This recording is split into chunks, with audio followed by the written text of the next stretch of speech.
actually came to read this post on Twitter, and everyone was having fun around it, and to me it was not fun. Yeah. Because I did criminology and security studies. Usikia tumbo inakuuma. But ladies and gentlemen, in this episode, we want to break the stereotype that when you do criminology or any security related course, the only option you have is being a security guard. I was not promised to go to the university. So even the moment I stepped foot into the university, I actually knew in my mind I'm not promised to get a job. So in that particular set of thought, what I do is... We'll also discuss crime mapping and criminal profiling and why this is important. So under crime analysis, this is a more of a structured study through qualitative and quantitative data to actually try and explain some of the crimes or some of the issues we are seeing around our community. Our guest in this episode, Mr. Alfred Kinoti, is the lead investigator and researcher at Metahac Labs. He is also a certified ethical hacker with a ton of knowledge in networking and programming. We will also share how he created his own path in the security space after completing his degree in criminology. I will love anyone listening to this. If you're a reader, go and take a book by the name, because it worked for me. Okay. And I believe it can work for you as well. So if you haven't subscribed yet, this is the best time for you to hit the subscribe button, like, comment, and share widely. And as always, keep it Crimeshield.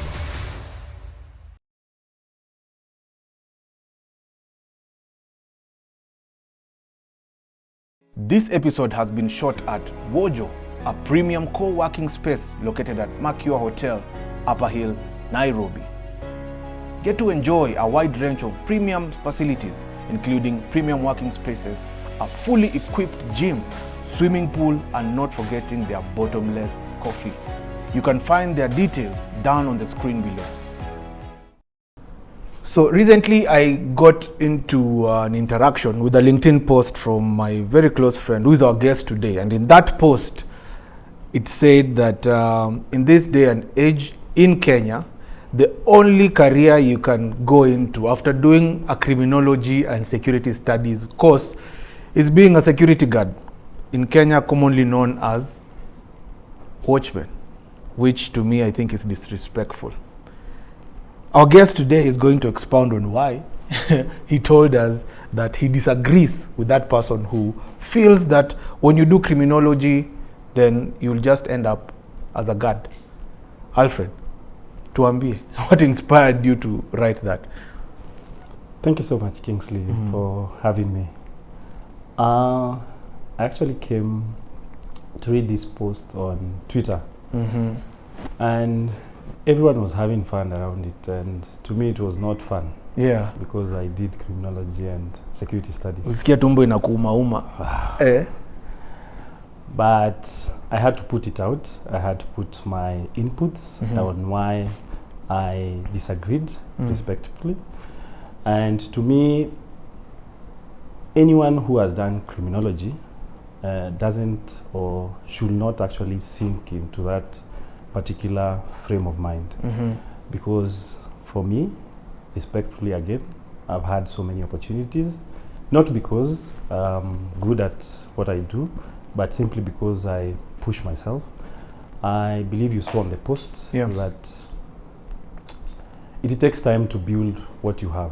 And I did a good reference of boxing, which is something probably majority of us have seen on TV, seen people practice. There's a lot of work that goes into it. Yeah. And there's a lot of discipline to it. So the same goes to criminology and security people. Probably immediately after completing your education, what is probably available is the security guard job, or what we see on LinkedIn as security officer. Probably the pay is not what you were anticipating or expecting. Yeah. But again, there's always a starting point. I There's would always, agree that you'll start as a security guard. But again, you as a student, Because again, even once you're done with your degree, do you stop learning?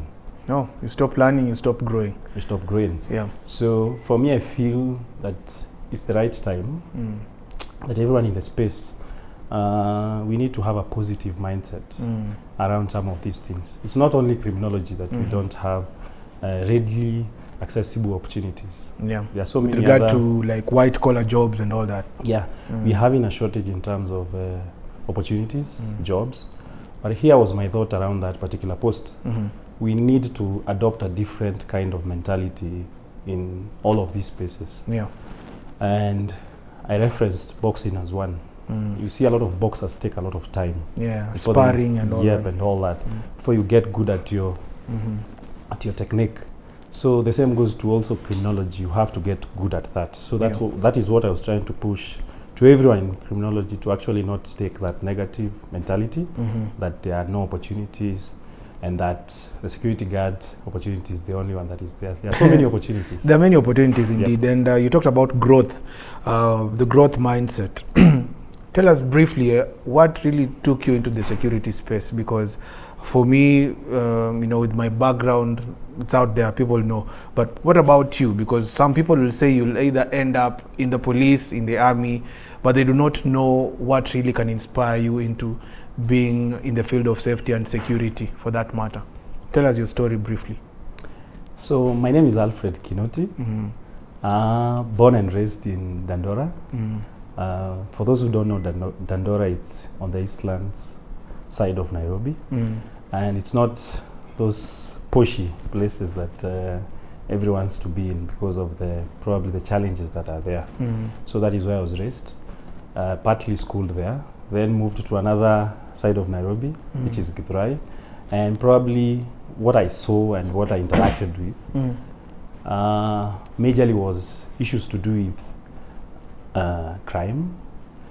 We saw a lot of social disorganization. This is whereby we see a lot of buildings being built anywhere. We don't have places for kids to play. So we grew up in the streets. What I mean by that, we played football next to the road. There were not enough social amenities for us. So we experienced a lot of challenges in that direction. So for me, I always wanted to study something that quite related with that. And there were so many things on the table, including sociology. Why do we have things happening this way? Why do we find a particular group of people living in these particular areas? So for me, it was more of trying to understand where I have come from. So in that process, we all got to know what we are doing. Probably some I hear say they got to know while they are kids. But for me, this was coming out clearly probably at around my third year in high school. And this is where we were to select the subjects, and probably select what you will do in the university. Funny enough, having to come from these particular places, you do not have that vision of, or not even vision. You do not see it clearly that you will go to the university. You're always wondering, will we finish even Form 4? But for me, I actually said I'll pick a course that is probably something that will relate, and I picked criminology. I did not know what it was, but what I understood was criminal science, or studying criminal behavior. Based on the environment that you I quite related with that, because growing up in Dandora is not easy. You either play football or get into crime, or either become a tout. Although at some point I became a tout during my university years. They make money also. I had to survive through my campus years. So that is what actually gave me the motivation to actually get into that space. As I got to study and got into the university after my high school, I actually dived deep into what criminology was, sociology itself, psychology, and I got to learn about where I came from. And for me, it has been a journey since then. So this stereotype that when you study criminology, you'll end up as a security guard. How do you then defend it? Practically, I've seen you coming up with a little bit of, not even a little bit, an innovative way of mapping crime. Why is that important for you? Like looking at hotspots, looking at the crime data. Why is this particularly important to you? And why should we care as the public? Okay, so my journey towards studying criminology has not been an easy one. And anyone who knows that we call it the ghetto, which is now Dandora, coming out from such places requires lots of effort. Discipline, determination. At some point I got to play the rugby part of it. I got to play a little bit of boxing, trying to get out of that environment, because it's not a good environment for anyone wishing to actually do good with their life. So for me, the journey has not been an easy one. So I really learned discipline from the word go. So for me, I was not promised to go to the university. So even the moment I stepped foot into the university, I actually knew in my mind I'm not promised to get a job. So in that particular set of thought, what I do is, and what I've been doing is to create opportunities for myself. Okay. So for every time I'm also doing studies or trying to do some research of mine, I'm always trying to create an opportunity for myself and the people in this space. Okay. This is to actually move from that particular narrative that now we are talking about. There are no existing opportunities. Yes, the demand vis-a-vis what is there is not probably what everyone really wants to hear. But again, us as the people who are students now of this particular course or this particular industry, for that matter, we need to see beyond what is being offered, and also see what are the existing problems that we can actually try and bring some solve some problems in that particular industry, in that particular organization. And for me, that has been me since my university years. During that period, I came up with my project. I call it my project.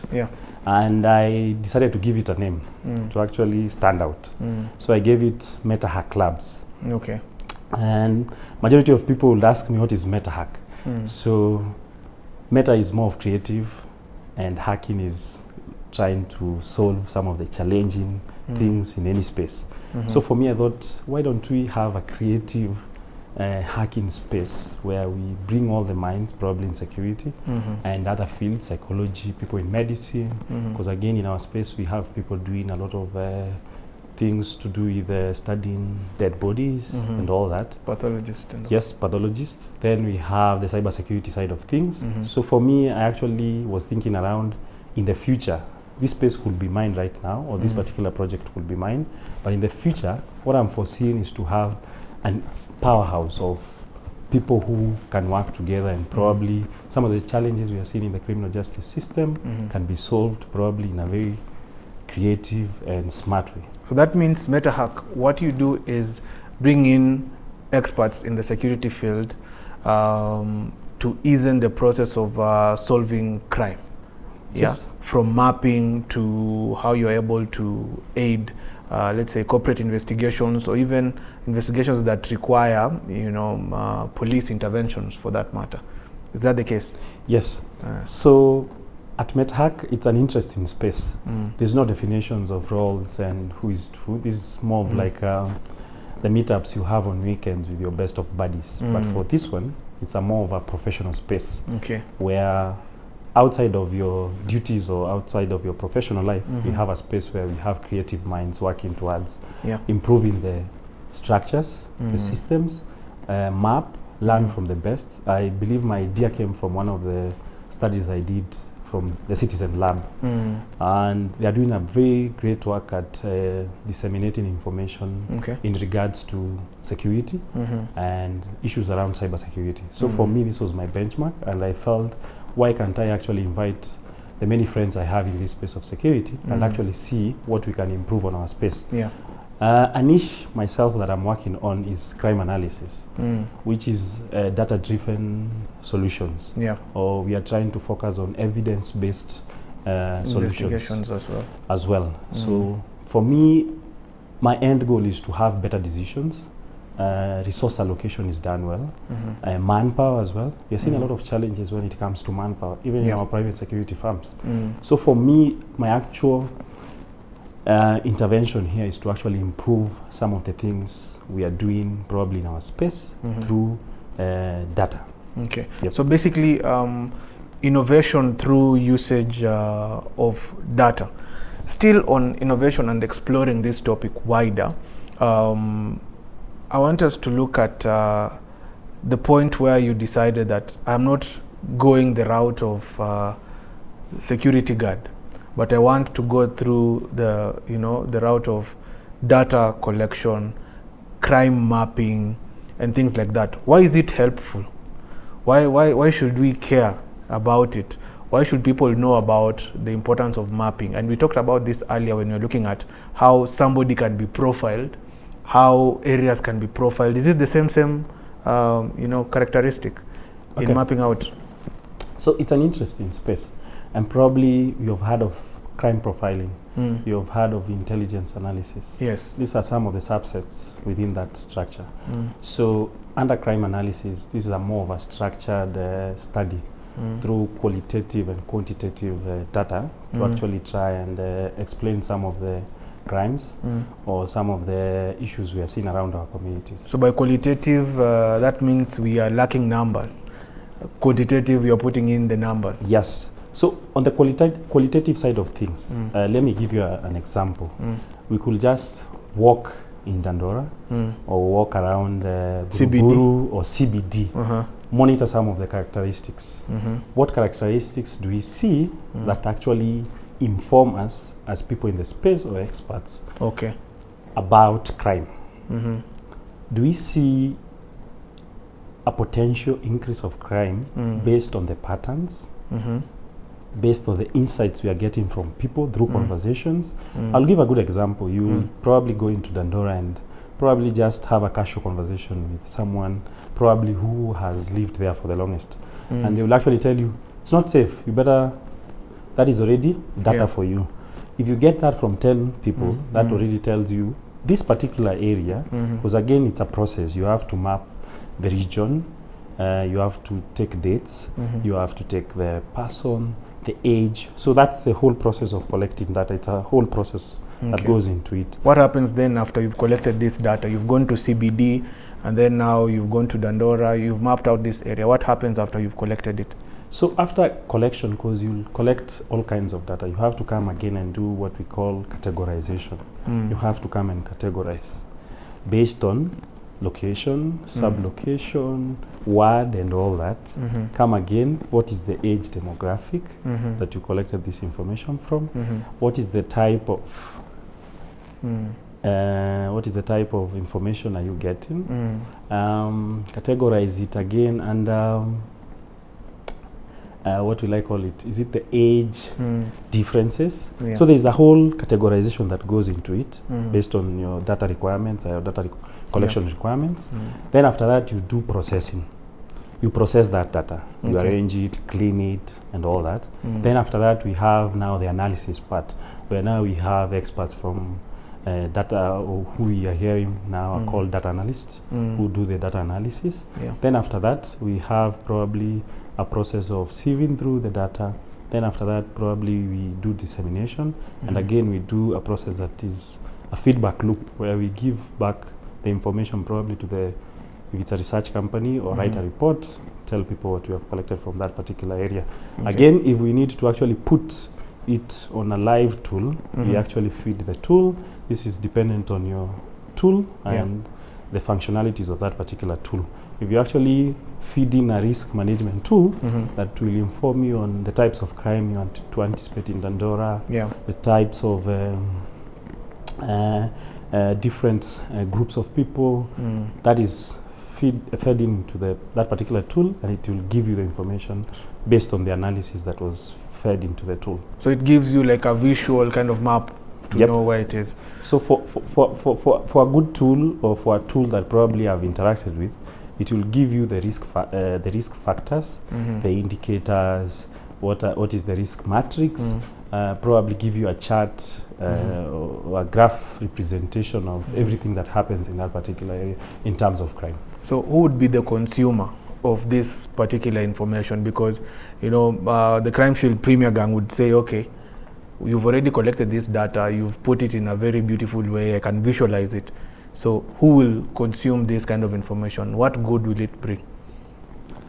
Number one is the government, and when I say government, I'm talking of the police service, Yes. the intelligence service, and the sectors that are involved with security in the country. Even the private sector. Even the private sector now, who are the security companies.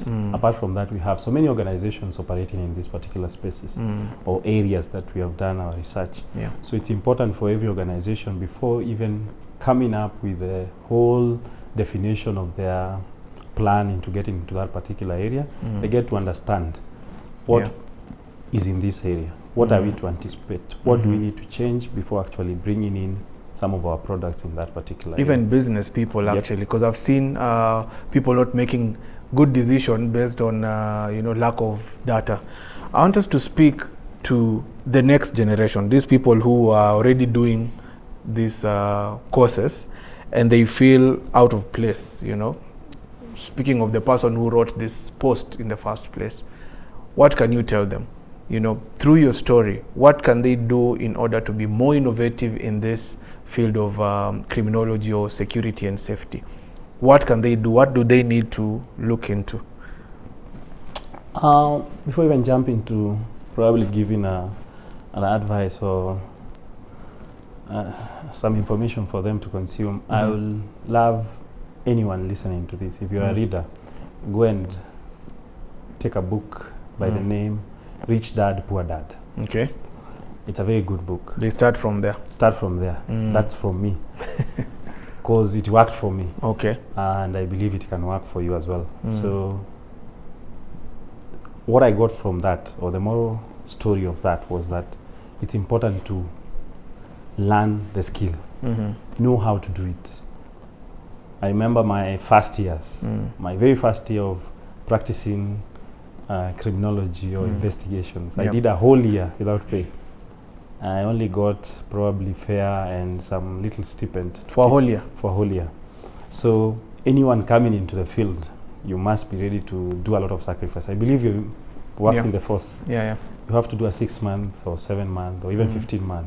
It depends with the course that you're undertaking. So during that whole period, you're not paid. So where is that intersection between passion and professional growth? Because many people tend to say that when you're applying for a job, they'll tell you we need 5 years experience, 3 years experience.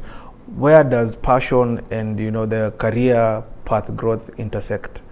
Like in your case, you did 1 year without pay, probably just getting fare. What really kept you going? For me, I was in for the course. That is one. Okay.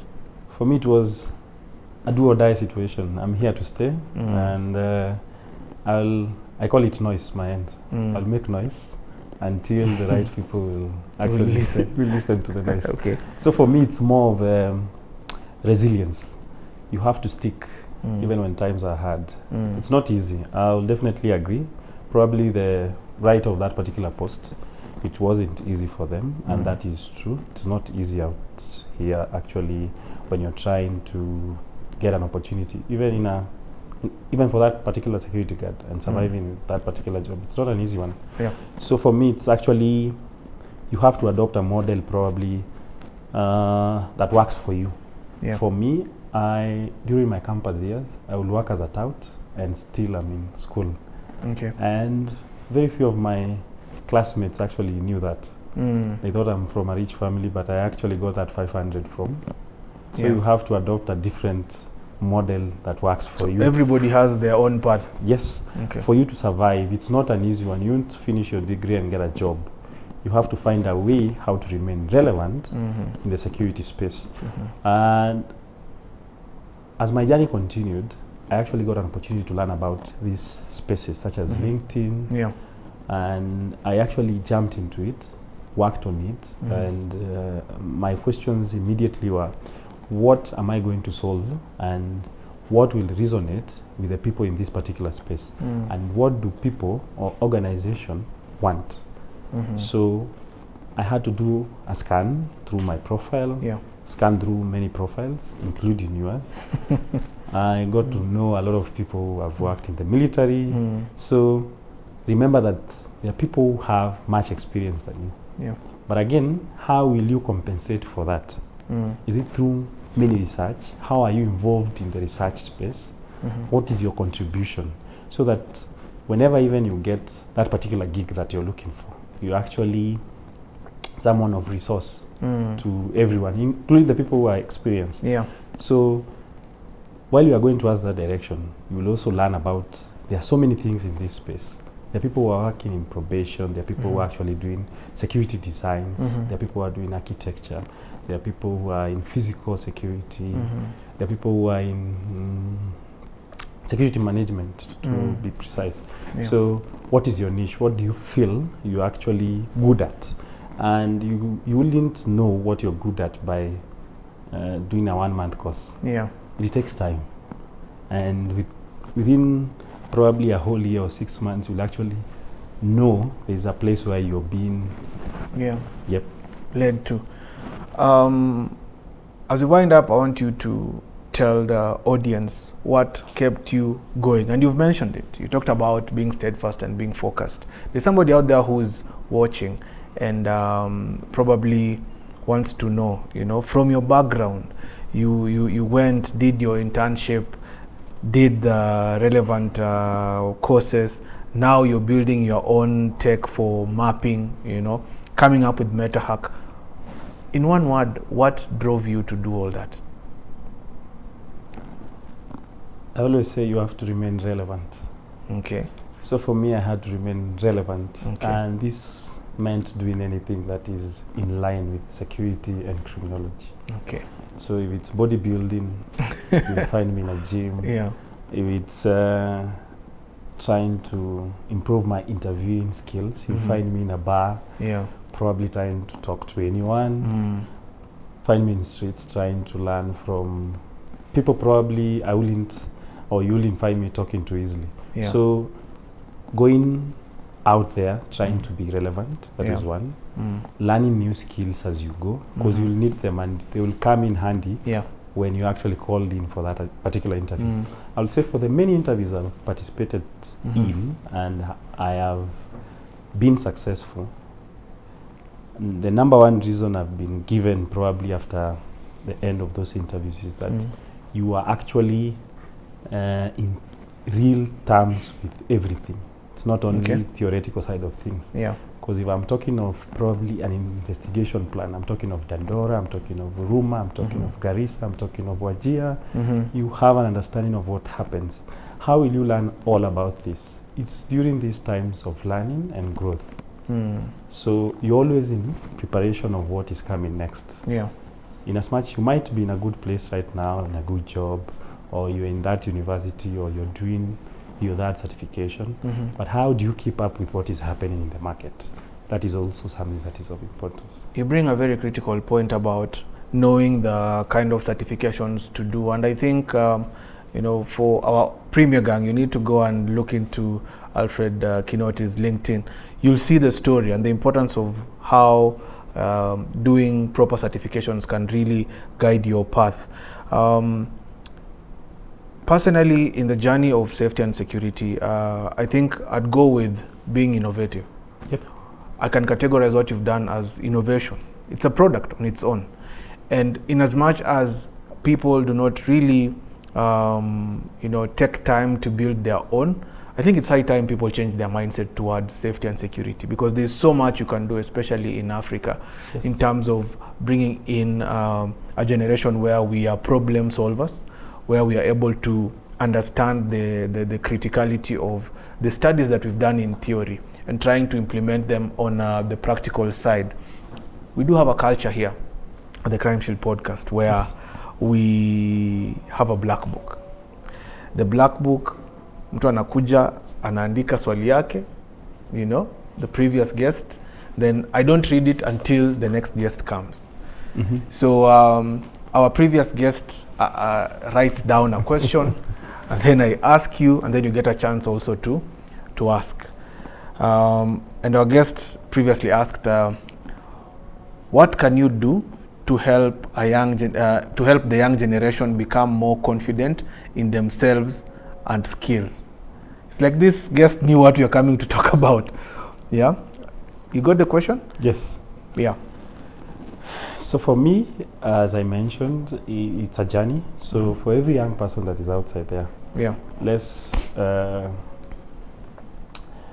appreciate even the little steps. Even getting that certification, it's not the end of things even when you don't get a job. So number 2, who do you hang around? The company. The company. That is very important. So in as much I will recommend myself, but again I will tell you, hang around people in the space that you want to build and people who have been there for some time. Okay. Number 3, try to learn from, I will say, YouTube. Majority of people outside here, and that's why I mentioned You the mentioned tech open, space. and open source intelligence. Yeah. Open source, there's a lot to learn. There's a lot of information, and you've heard some people saying at times you get lost into there's so much information that is outside there. Yeah. So for me, to give encouragement to every young man or young lady outside there, there's a space I've built, not for me, but for everyone in the space who wishes to learn and grow, which is Metahac Labs. And basically this is for anyone who enjoys research.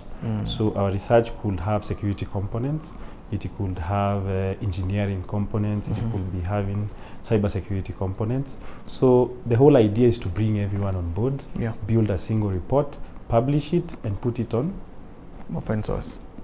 Now you get a chance to to also write your own question, so that the next guest can also have a taste of feeling what kind of question you've asked as I wind up. And a big shout out to Dr. Bright Gameli. And if you haven't watched his episode, the previous episode where we were talking about the cyber resilience, this is a continuation to that conversation. You can clearly see that safety and security is very wide. And even for those people who are inspired by safety and security topics, make sure that you understand the fact that this topic does not demean by any means the security guards. You've heard it from Alfred that he grew himself into loving and being passionate about the security space. So you can always begin from somewhere. What we are looking at is innovation and creating opportunities.